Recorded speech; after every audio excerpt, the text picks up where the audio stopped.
Join the stars of the Ancient Aliens TV show, Eric Von Doniken, as he returns to Manchester after an amazing response to his last presentation. David Childress will guide you through the evidence left behind. Mike Barrow will take you to other worlds, where Nick Pope will present the real X-Files. Paula Harris will share incredible testimonies. It's time to believe and raise consciousness. Join like-minded souls on Saturday, June 23rd, 2018 for Awakening. What do you believe?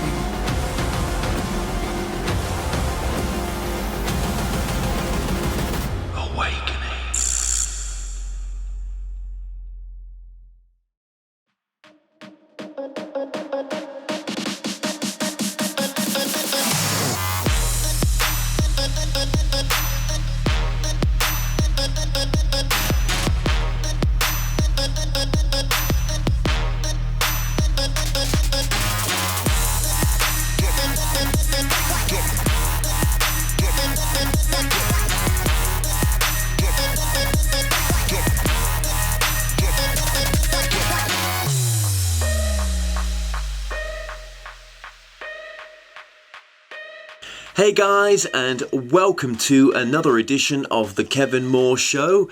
Now, I've been filming for my documentary They Call Us Channelers, and this interview that you're about to watch is with one of the participants, Reverend Lionel Fanthorpe.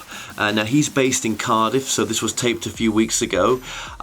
We covered an array of subjects, including channeling, including the many mysteries that he's covered as well, his work, and his contribution to this field. So enjoy my interview with the Reverend Lionel Fanthorpe. Well, Lionel Fanthorpe, thank you so much for letting me come to interview you in person. It's a real pleasure. Very good to see you. It's beautiful to be with you again. And we were just having a chat off air there as well. You've written some 200 books then. Mm-hmm. And a few more. And a few more. And all these are available on Amazon now? Yes, they are. Yeah, all the back catalogue. 200 books, and have they mainly been in the paranormal, the mystical kind of stories? Well, I think maybe we could use the term unusual or even unorthodox, because I've written science fiction and paranormal in the sense of psychic, some about vampires, some about werewolves, in that broadest of areas of psychic writing. And the ones I've enjoyed most, I think, have been the science fantasy and science fiction as kind of adventure stories, so that I could link in the idea of an unknown world or an unknown universe or unknown dimensions, along with action and adventure, which is what I greatly enjoy. So, absolutely. So what actually got you started in these subjects then? Because you've got an extensive career as well. You're a lecturer, a teacher. Mm-hmm. Yeah. Where did the actual writing of the books come into the career path? Well, they started off, I was 17 and succeeded in selling this first one. But if I go back a bit earlier, when I was in school, strange that I eventually became a headmaster, but I didn't like school when I was a youngster. And the school that I was at then was Hammond's Grammar School in Swaffham in Norfolk. And if you were careful, you could hide when you were supposed to be moving to another classroom. And I used to dive off into the library, and it's a very ancient building. And there were these big, tall library shelves. And if you could secrete yourself behind one, then the teacher on duty in the library wouldn't know that there was a rascally boy who had missed his Latin or algebra in order to come to the library.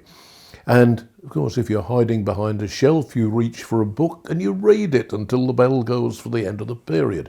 And I was reading Edgar Allan Poe, I was reading H.G. Wells, I was reading anything I could find that was mysterious and strange, or as Wells's short stories, one of which was collected under the title of Tales of the Unexpected.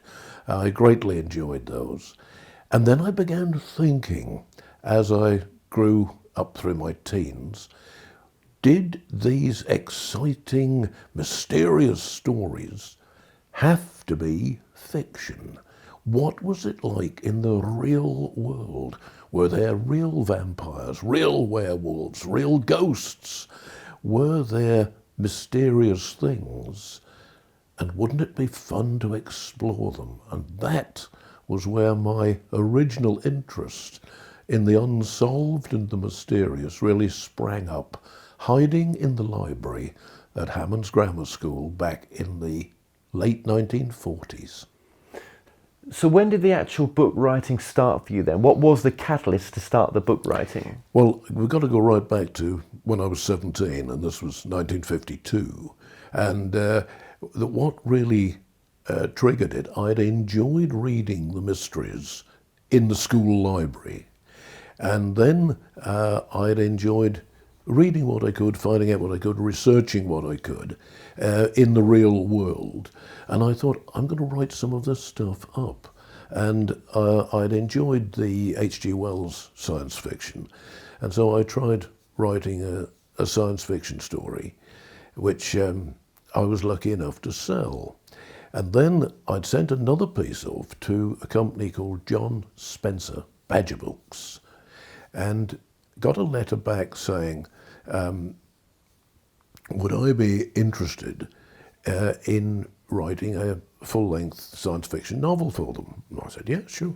So I duly wrote the novel and sent it in, and they liked it. And they said, can you do another one? And then they started asking for more or less one a week. And that was getting a bit heavy. But Pat and I married in the early 50s, 1957. And when I got her working with me on the books, we were sometimes getting orders for one or two novels a week. And that was when we did this huge amount for John Spencer's Badger Books. And I kept on, I was working full time, and Patricia was doing a lot of the typing for me, and she was also, we were using a tape recorder, and I would get in from my day job and fill a couple of reels on the big old-fashioned reel-to-reel tape recorder. Pat typed some of those for me, and we also had, my mother was a shorthand typist, and so we'd take some reels round to her. So we bought another tape recorder, and we had, at one point, we had 3 tape recorders with typist friends, and I would do the reel, and Pat would zoom out with it in the car so that our typist could get that one typed.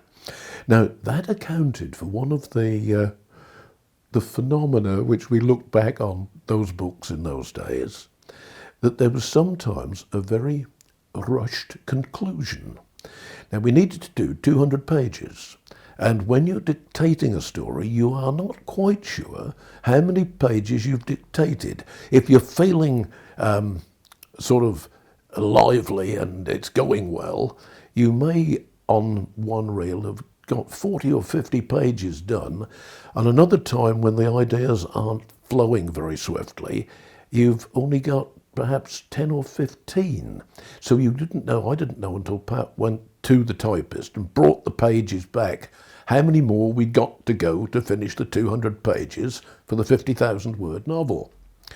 And if we found that the previous reel had taken us up to page 195, and I'd only got 5 pages left to finish the story, and sometimes the ending that I'd had vaguely planned just wouldn't go into 5 pages. So we had to bring it back, cut it short, and sometimes the monster from the other planet would suddenly step into the sunlight and turn into dust, and it wasn't the way I'd intended to finish it. No, absolutely not. And so when writing these books as well, you also, at some point in your journey as well, became irreverent. No, this was when I was at the school, when I came to Cardiff. I wasn't a priest when I came to Cardiff.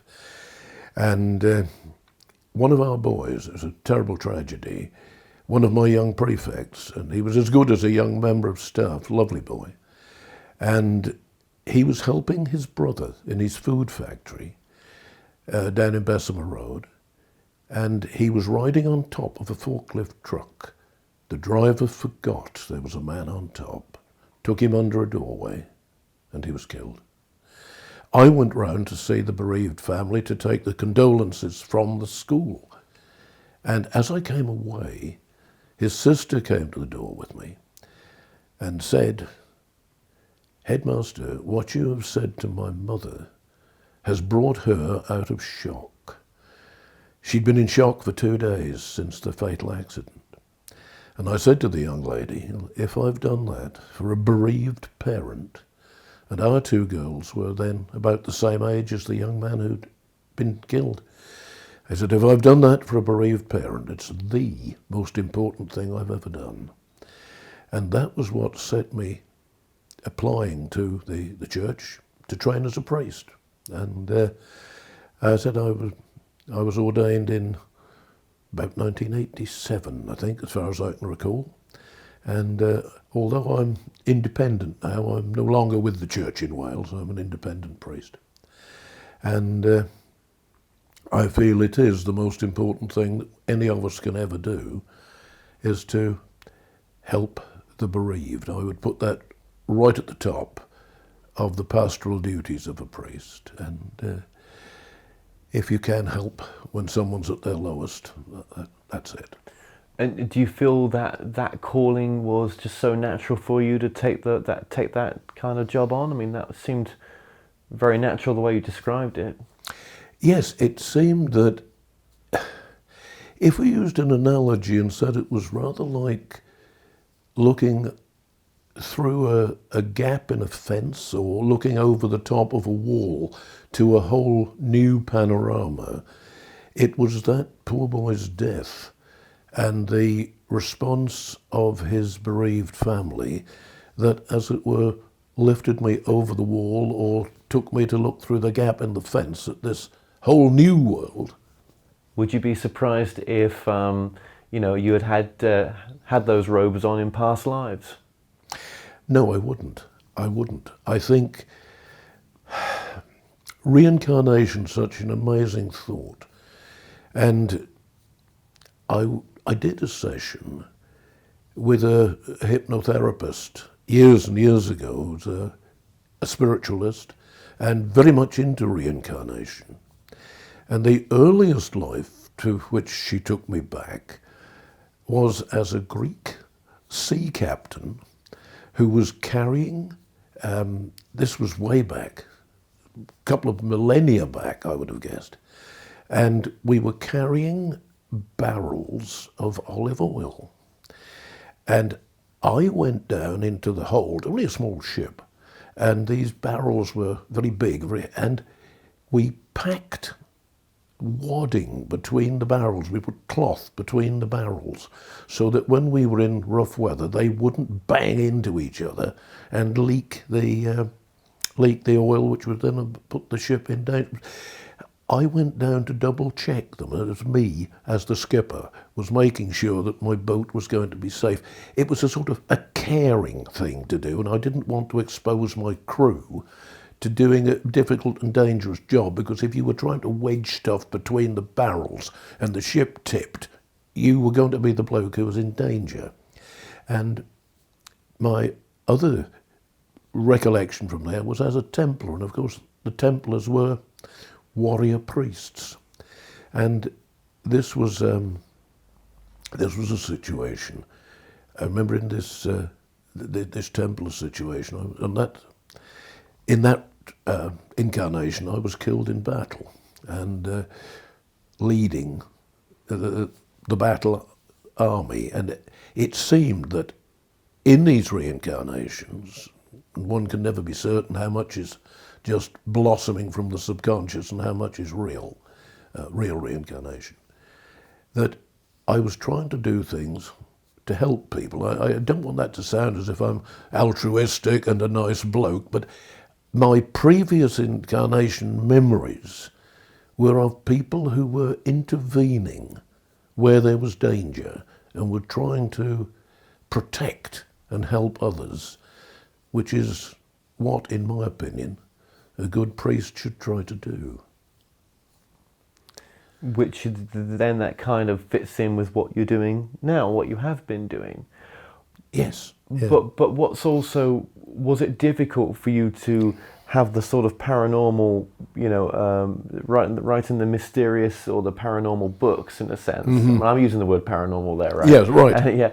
And then to have to be Reverend Lionel Fanthorpe. I mean, what did the church think of the work that you were doing? Well, I think there were certain anxieties, and as I said, I'm now working independently.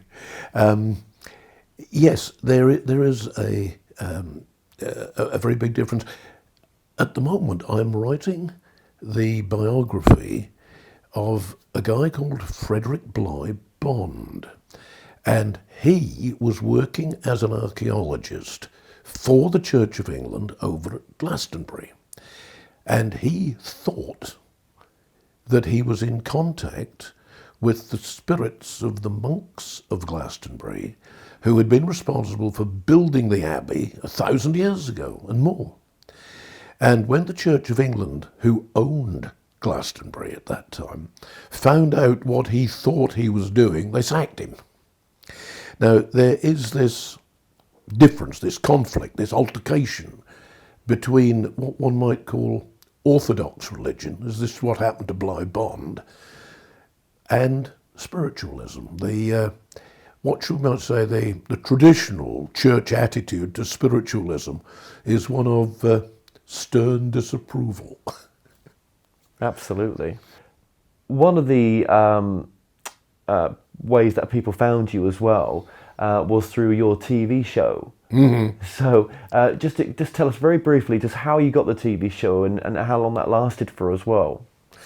Well, the one that I think really got me established was the Fortean TV, and I was, I think, known for having written a number of books on the mysterious and the unsolved, and I got a phone call out of the blue saying that this company were producing a series of unsolved mysteries, which they were going to call Fortean TV, which was named after Charles Fort, who had been an investigator of unsolved mysteries back in the 20s and 30s, and that they were looking for a presenter who knew about unsolved mysteries and would I be interested. Well, when they discovered that I was also a biker, that seemed to be one of the factors.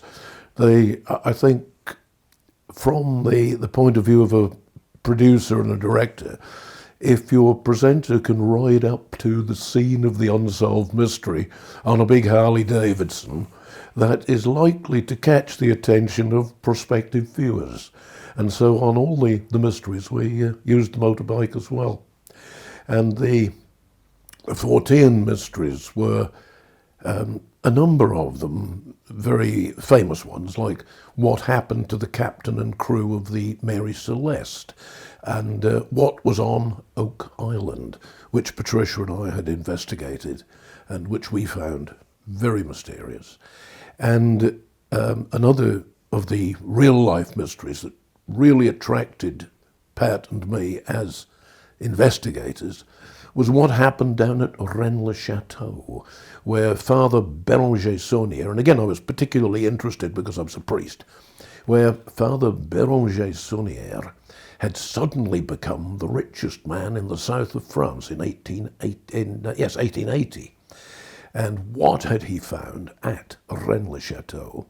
And that, curiously enough, tied up with the mystery of the Oak Island treasure, and with our very keen interest in the Templars, because one of our many books was on Templarism. And one of the theories was that when Philippe le Bel had destroyed the Templars in 1307, he had not got the Templar fleet, which lay at La Rochelle. They had escaped. And we tied the two mysteries together, suggesting that treasure which had been hidden at Rennes-le-Château, nearby was a Templar stronghold. And we tied in the mystery of the Rennes-le-Château treasure with the Templars and the Templar fleet. They would have wanted to get that treasure as far as possible away from Philip le Bel. And of course, in those days, the 14th century, it was as difficult to cross the Atlantic as it was today to fly to the moon.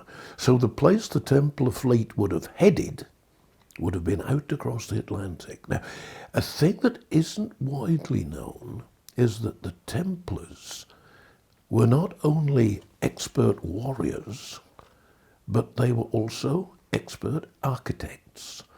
And one of their Templar fortresses in the Middle East, Crac de Chevalier, is still regarded as a superb piece of defensive engineering structure.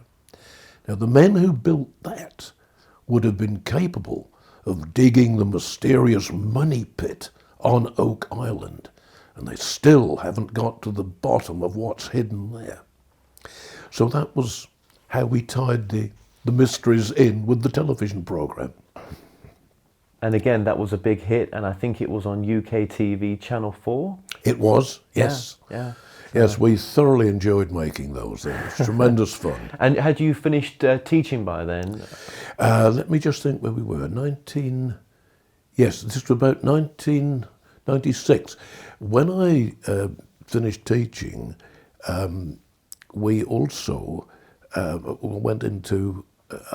when I was down at Phoenix Timber years before, when I was their education and training manager, I acquired my fellowship in the Chartered Institute of Management. So I'd got a management fellowship with the Chartered Institute, and having got that, I then, Pat and I ran a management consultancy after I left the school. And we did, I would say, reasonably well. It kept us alive. Right, God, you've done so many different things. Well, I find life, even at 83, I find life very interesting. If something takes my attention, I don't just want to read about it or look at it, I want to do it. Right, absolutely. And that's inspirational, that is, as well, most definitely. Now, I'm referring to your book here, Death, the Final Mysteries. Right. Or mystery, shall I say. And it's a fascinating book. And one of the parts of that book as well is the automatic writing. Yes. What did you discover on your journey of automatic writing? Well, the spiritualist friends whom I encountered and whose work I investigated with them and suggested that there were two possible theories that accounted for automatic writing. I was also very interested in psychology and the way that the subconscious functions, and also in the way that, as a lot of eminent psychologists have suggested, there are subordinate personalities which are normally repressed and controlled by our dominant personality, the man or woman that we are, but that occasionally these subordinate personalities will, if we use the word in its broadest sense, escape, and they will then try to contact anyone who is watching or listening or reading. And the idea of a subordinate personality expressing itself with automatic writing seems to be quite a reasonable explanation of what automatic writing is. Now, the other explanation, which is the widely accepted spiritualist explanation, is that a spirit from beyond our earth is using the body. The automatic writer seems to be a particularly friendly, accepting person, a very trusting person. It's as if it's the kind of friend who would say to you, do you need to use my car this weekend because I'm not using it? Or if you haven't got anything in the larder, come on in and we'll have a meal together. The automatic writer offers the facility. You borrow my hand, borrow my handwriting, I will just relax and think of something totally different. And you can get your... And the writer himself has no idea what he or she is writing until the end of the session when they read it. Now, it could well be a spirit. It could equally well be, if we think about extraterrestrials, it could be somebody from another dimension, somebody from a parallel universe, or somebody simply from another star or planet that is using a human body to express something.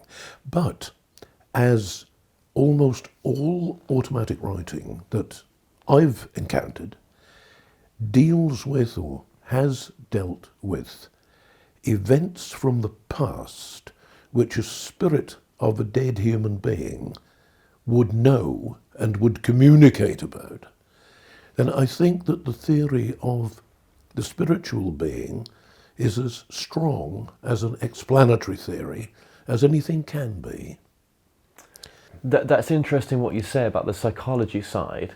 You know, that there could be a subordinate aspect coming through here. Yes. But it's a very much a more intelligent, more loving, more the answers seem to be there more, that side of the person coming through.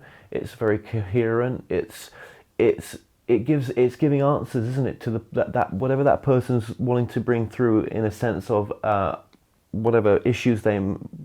Well, no, that's not quite right. It's not about what issues they have. It's if they've got an answer, they can then use the creative writing to bring through an answer that's very intelligent and more wiser, in a sense, than their conscious personality. Yes, seems to be. than the dominant personality. Yes.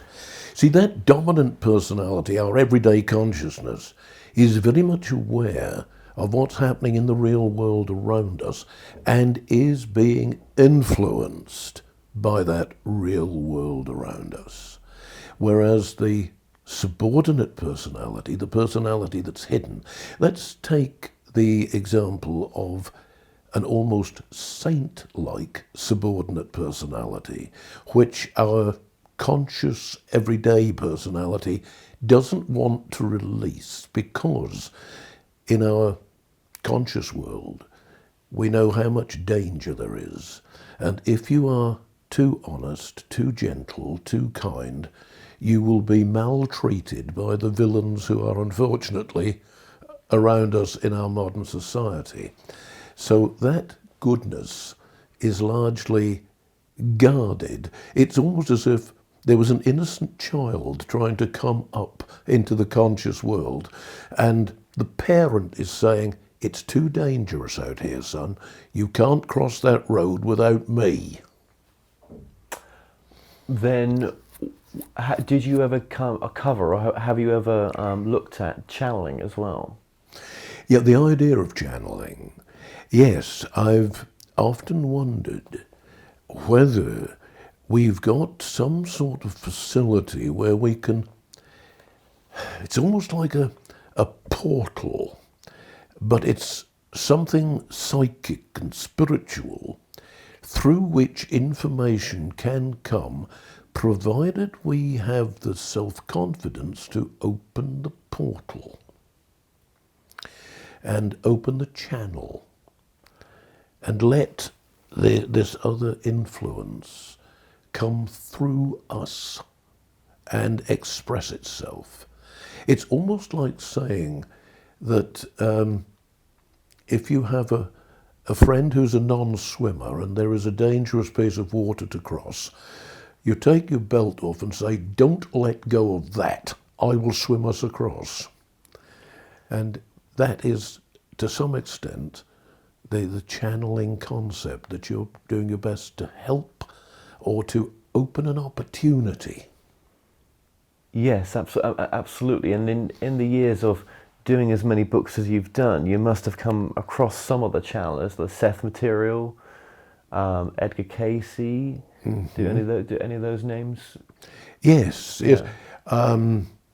again, it's a fascinating theme, a fascinating subject, and it's almost as if we could use another slightly different analogy, and to say that if you are with a group who are going on a dangerous adventure, and they've got walkie-talkies or radio equipment with them, so that the guy who's gone ahead of you into the jungle can call you if he needs you, or you can call him to make sure that he's safe.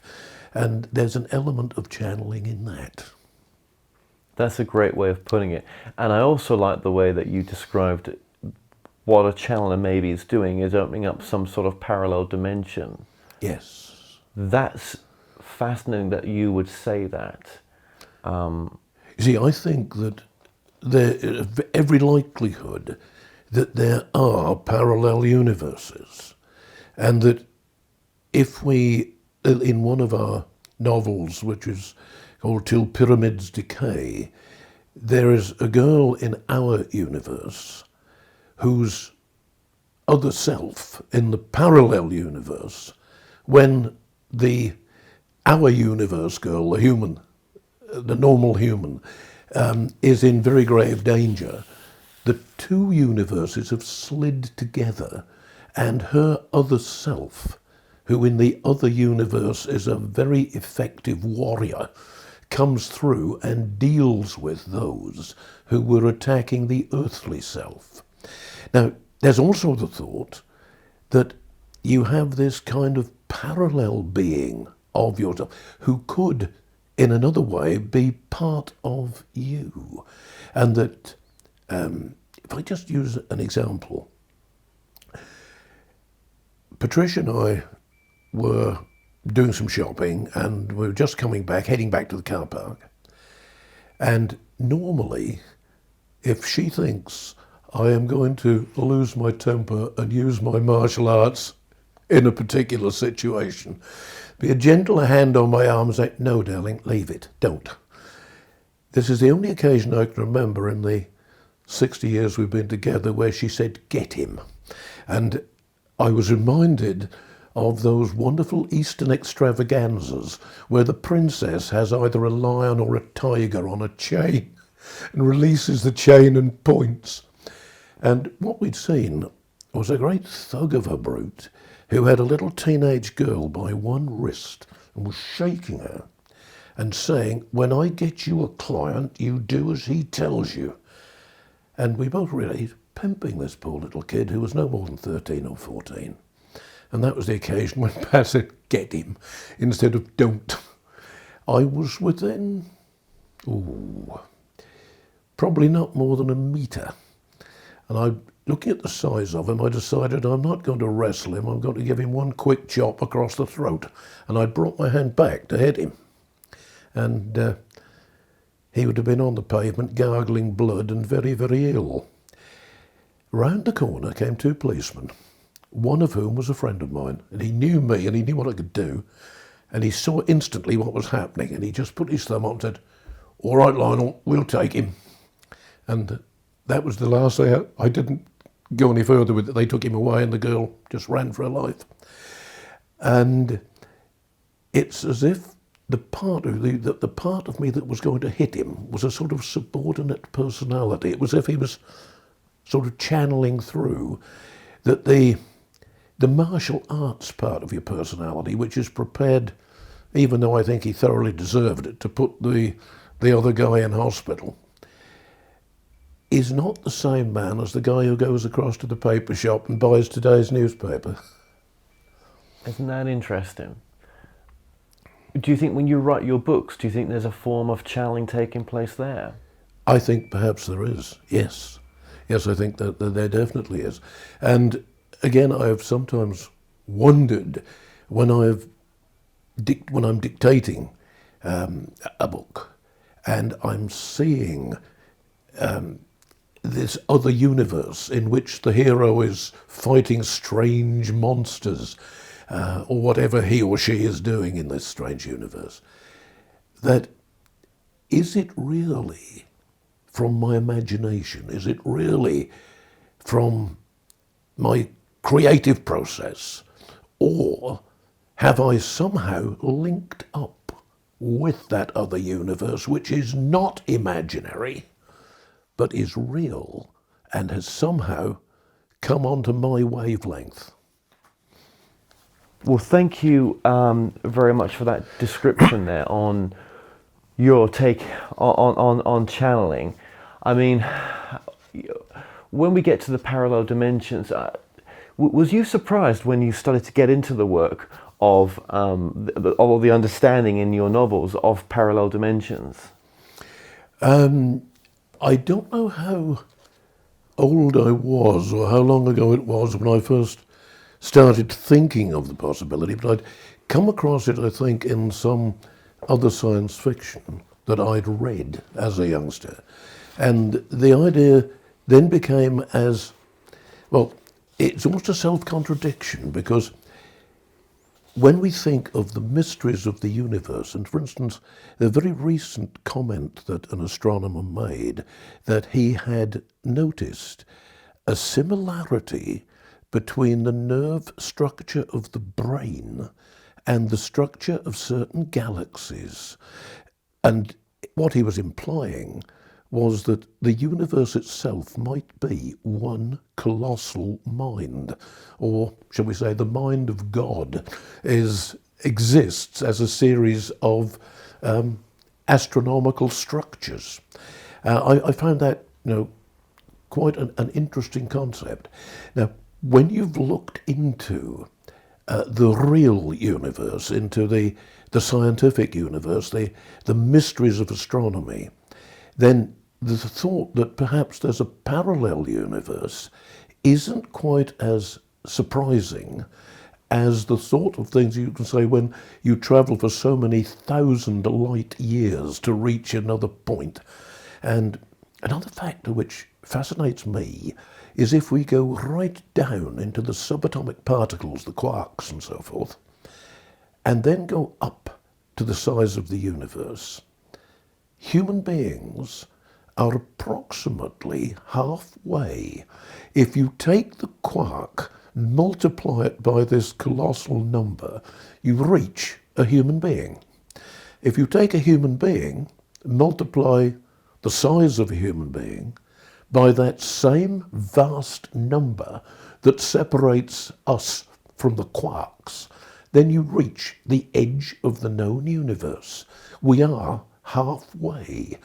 And we might ask whether, if the universe was designed by God, then we were put halfway so that we could explore the smallest as well as the biggest.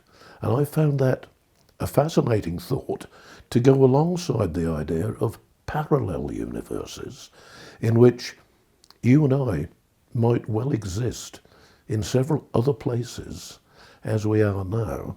And as I did in the Till Pyramids Decay story, that your alternate self may come in and rescue you if you're in trouble.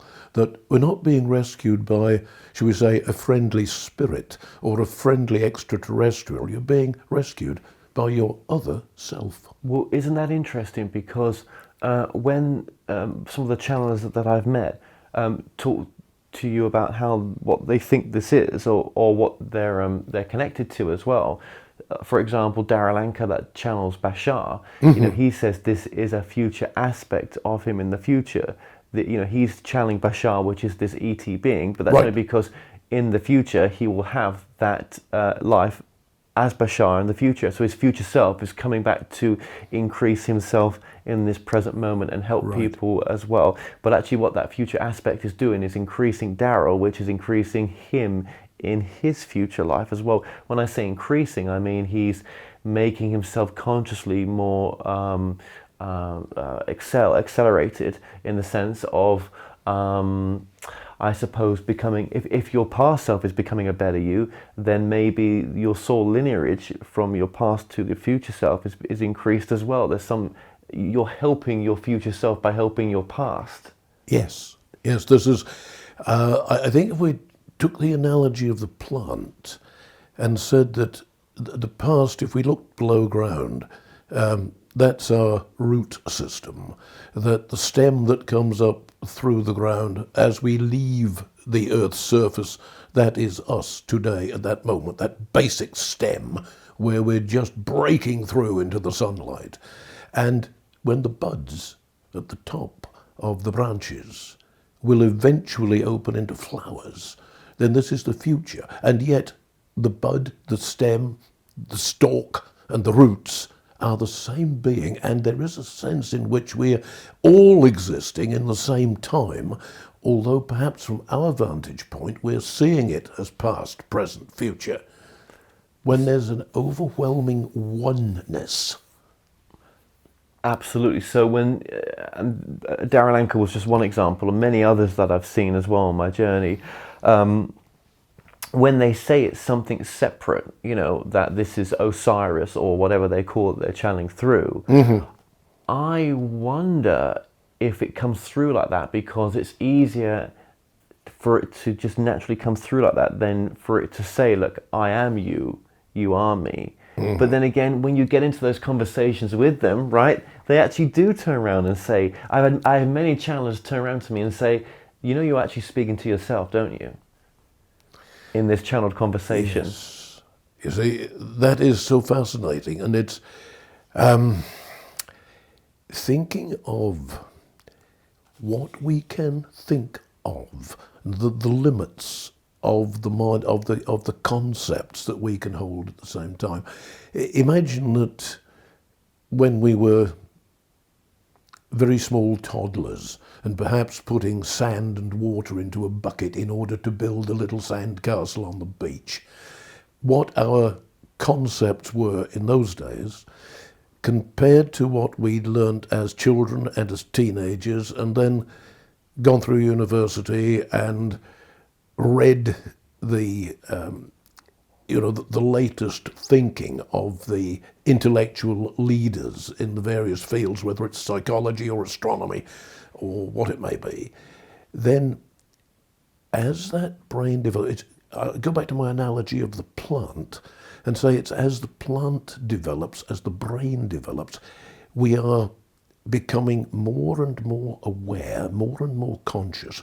We are able to take in so much more thought and, philosophical concepts that where are we going to finish up?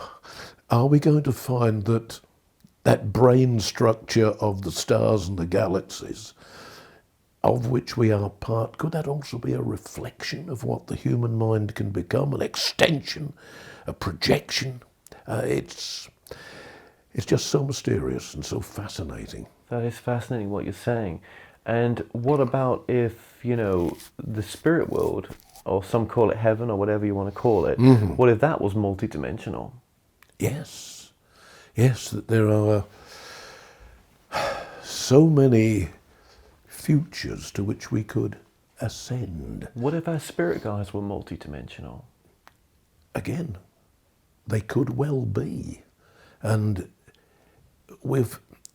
I sometimes think that with all that science has done for us in the last few thousand years, I'm still the toddler on the beach compared to what one day I hope I will be able to understand. And I think this is where we have to say the future is limitless in every sense, that we can not only have an enormous number of possible dimensions and futures, but there's a way in which we sort of travel through them. And as we travel through them, we develop more selfhood. If we think of that in a sociological sense, and we say the more people I meet and the more I react with them, the more person I become. In other words, I draw from the personalities with whom I have the pleasure of social reaction. And as I react with friends and neighbours and acquaintances, so I get bigger. And as they react with me, so they get bigger.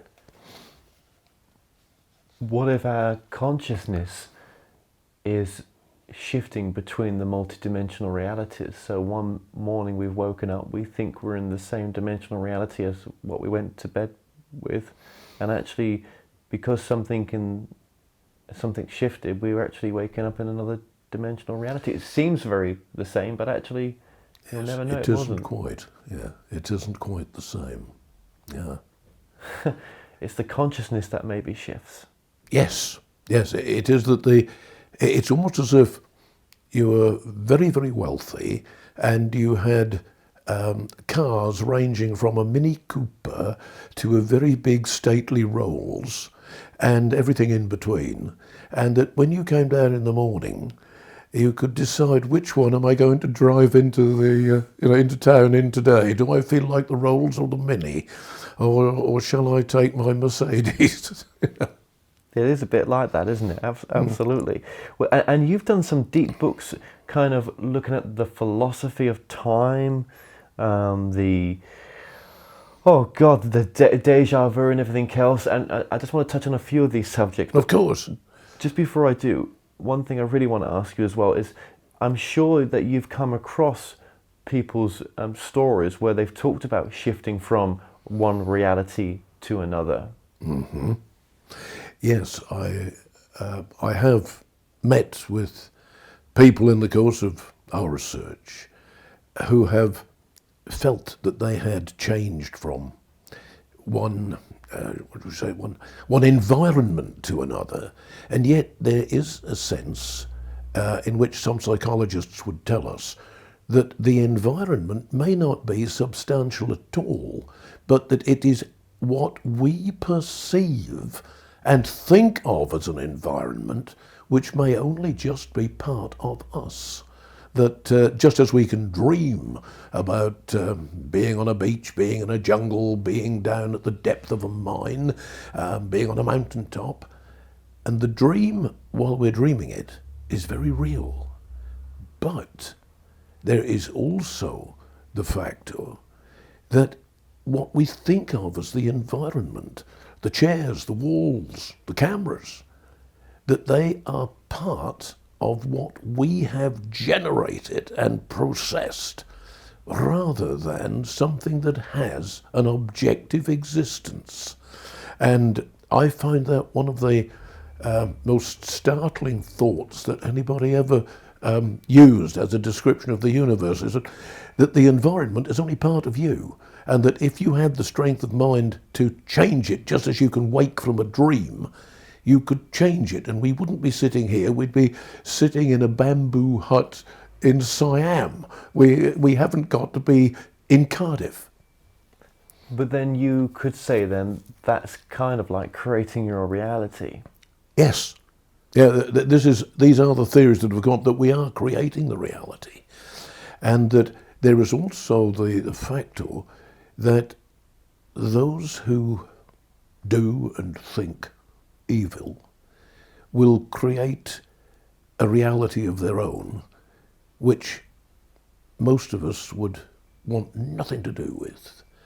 And that those who finally become saints have created a reality that is so good and so loving and so kind, but it is still a creation. It's not anything external or objective. And I think this is the vast question. Is it all me? Is reality what lives inside my head? Or is reality something external and objective with which I can interact? Now, I am very much of, I think, the point of view in which I believe in the reality of the objective universe around me, but I still have to leave room in my thoughts for the possibility that the creative, the generative power of a human mind, of a personality, can structure a world around him or her that is not real apart from the thinker who created the world. Yeah, it's difficult to to try to balance the two, because I mean, I could say quite easily, couldn't I? Well, I can hear the sounds outside your window right now, but I've got no proof that there's anything out there except for the sounds. I can't see beyond the window. I don't know what's beyond these walls right now. Oh, no, I agree. Any of it there except for this? Have we created this reality of being in this room together right now? Yes, this is the thought. And then, of course, when you take it to your second stage and talk about a joint reality, if 2 or 3 very close friends who are all concerned with reaching the truth and objectively and fearlessly discussing all the possibilities, then are they jointly creating something that one of them could not make by himself or herself? But when we get into that group situation, we can perhaps produce something that is much more exciting, much more extensive than one man or woman can make on their own. Which is planet Earth, which is Yeah. this collective experience that we've got now. Yeah. It's interesting to debate these subjects, and I guess the deeper you go with them, the more it comes to, with any of this stuff, is oneness. Yes. Coming from oneness, and that love is the only answer. I would say that absolutely. That's what these subjects have brought me back to all the time. Because it can get a bit out there, can't it? Because it's like, is this escapism of wanting to just live this human life to the best it can be? Or is it, you know, by the deeper you go, the more really it only ever comes to those two things, oneness and love. Yes. In these subjects. Yeah. They are the ultimate reality. And when Christ says, God is love, and when St. John fills his gospel with the idea of God being love personified, then I think we're getting as close to the fundamental truth of the universe as any philosopher can take us. Yes, and I've got your book here as well. I mean, your books have been coming up on the screen for the More Show, Mysteries and Secrets of Time. And one of the chapters is time slips and deja vu. Where does deja vu fit in for you when it comes to the parallel dimensions? Is it connected? Yes, I think that the experience of deja vu, which is one of the most strange experiences that any of us encounter, could be that we have got a series of situations, some of which have more impact than others. And when a certain impact has been made from a particular experience, it's rather like an echo. It's rather like throwing a pebble into a pond and watching the rings go out. And if you then walk into the pond, the ripples will pass you one after another, and they're all similar, so that passing through one ripple to the next, you can experience more or less of it. And that is what the sort of the deja vu situation is. On the other hand, it could well be that there is a certain sensitivity, because not everyone can recount a deja vu experience. But what if those who do have a certain extra sensitivity so that they can see an experience before it comes, and they can also see it after it has happened?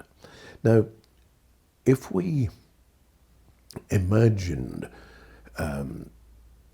being in this location and making this film now, then because it's an occasion where we are full of thought and experiencing the situation very strongly, it could well be that on some future occasion, making a film, you think, this is exactly like that there are parallels in time just as there are parallels in space. Is time capable of sustaining a parallel? I think it is, and I think that's what the déjà vu may be. Well, what about the prophets and the seers who see the future? Are they seeing a future from a parallel universe? Yes, they certainly could be. There's also the factor that I wonder whether, if we have the freedom that we believe we have to take our own decisions, to make our own choices, that we're not controlled, that we do have the choice, then there would be an infinite number of futures. What the prophet or the seer looks at is not a certainty. He's looking at a very strong probability. And it may well be that the very gifted people whom we refer to as prophets and seers, that those very gifted characters are capable of seeing probabilities of different strengths. It's as if, just imagine we're chemists and we're analysing a white powder which has been brought in by a policeman from a crime scene. Then the analysis of that powder will not be 100% certain. It will only be within the limits of our chemical knowledge. And we will say, well, my primary analysis tells me that that may be nitrous oxide or whatever. But there is a remote possibility that it isn't. And the knowledgeable chemist will look at that analysis and say, probability 1, probability 2, probability, the strength of the probabilities. Now, if that is what happens when the prophet or the seer looks forward, he can say, it is highly probable that A will happen. And then he looks again and says, yes, but there's also a probability of B or C. And the prophet expresses the most likely of all the probabilities. It makes you think as well that the understanding of time that we have, you know, I get told that all lives are happening now, past, present and future are all happening in the now. Yes. There is no previous or future. It's humans that have come up with that science. Yes, that the now is all-encompassing. And if we look at 3 separate people doing 3 separate things, we would take at one extremity the newborn baby in mother's arms, and we take the teenager or the 20-year-old who is, you know, on the brink and looking at life and looking at the adventures that will fall, and then we take the old person who is looking back at all the things that he or she has done. Now, if we encompass those 3 together, they are in a sense all the same person, but if we put them together, we choose an old man from the retirement home over there, we choose a young man from his youth club, and we go down to the maternity home and there's the lovely new baby. Now, those are 3 separate people, but they also represent 3 stages in the life of one person. So there is that philosophical sense in which you can have the 3 in the 1 and the 1 in the 3, and the now is like an envelope which encapsulates all 3 of them. I think that may go some way towards our understanding of everything existing at the same time. In your book as well, Mysteries and Secrets of Time, you talk about Newton Einstein's and Hawkins' theories on time as well. Mm-hmm. In what we've just discussed here now, do their theories obviously fit into some of this understanding of parallel universes maybe? Or? Yes, I think they do. You see, I think that if parallel universes exist, and if our alter ego exists in the parallel universe, then there is a way in which he or she can come back and visit in the universe that we are in at this particular moment in time. I'm just thinking, in one of the stories I wrote, if I'm remembering it correctly, a boy who is in grave danger from evil forces is rescued by a man who looks familiar but isn't. And it is the man he will grow up to be who has come back through time to save himself as a youngster from the evil that is threatening him. So that some of the other presences might perhaps be the man or woman that the youngster will grow up to be, who moves back to rescue the young person or to guide him gently. That some of our so-called spirit guides or psychic guides might even be the person we will grow into once time has moved, or once we have moved through it. Are you talking about when we cross over?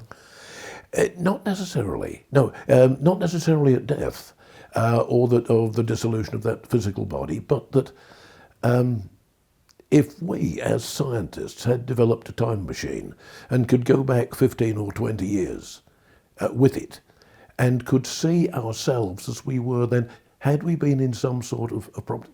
Let's imagine that there's something wrong with the car. We know now, because we've lived through that accident and survived, that it happened to us. Now suppose we could go back and persuade ourselves to take the car to the garage before it has the accident that does us the problem. And we say, I felt inspired to do this, I don't know why. It was almost as if something inside me was telling me to do it. It could well be. Do you think it's possible that we would even be able to comprehend something like time travel in the very distant future? I think it ought to be possible. I have considerable faith in the expanding power of the human mind. And if we just go back to Victorian times, when nobody had even invented a motor car, and when nobody had invented an aeroplane, when nobody had invented a spaceship other than in the writings of Jules Verne, that if we look into all of those things, then we say to ourselves, is there anything that we can't do?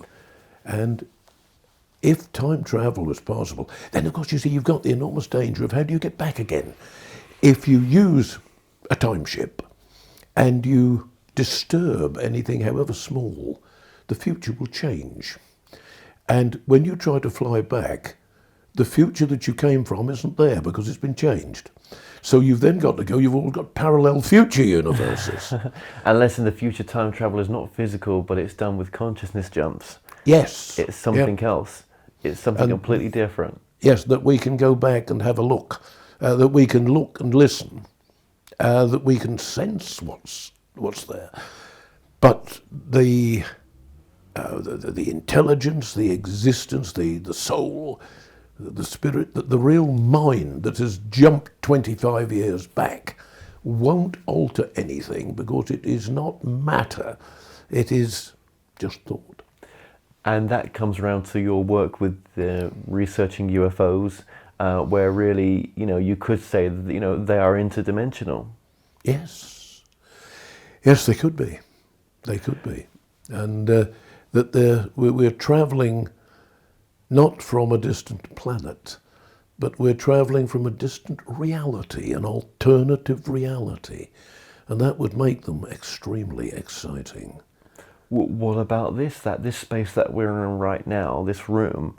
What if we were like a radio, we could change our dial and tune into a different dimensional reality? I wonder what else occupies this space.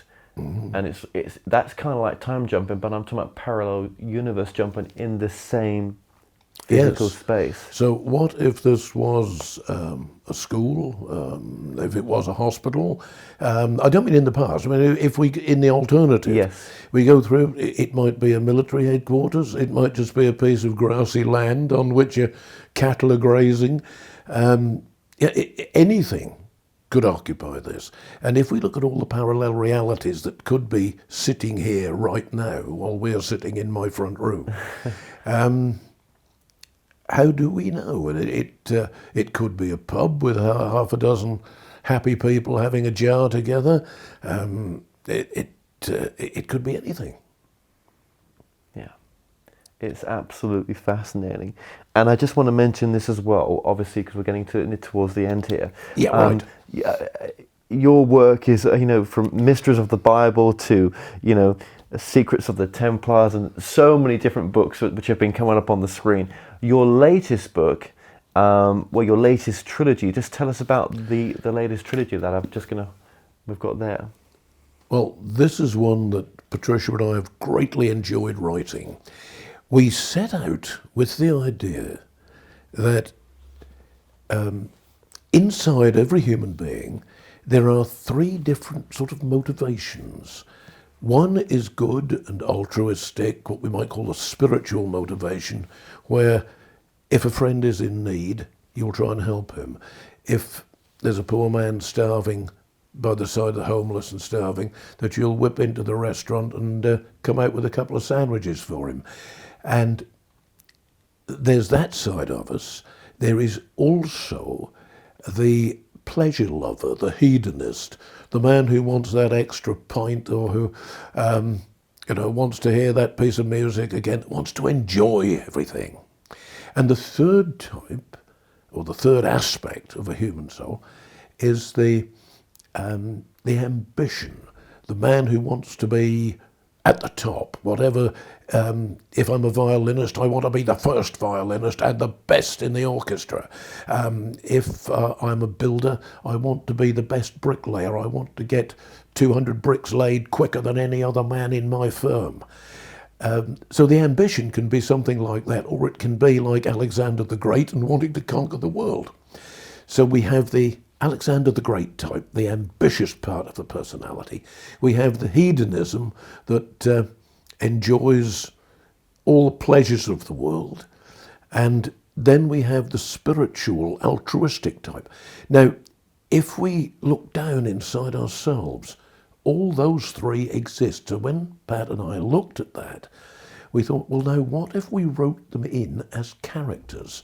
If one man is predominantly ambitious, he's the black lion, he's going to conquer. The hedonist is the golden tiger. He's the bloke who wants, he wants the extra pint, he wants the extra girlfriend, he wants the extra meal.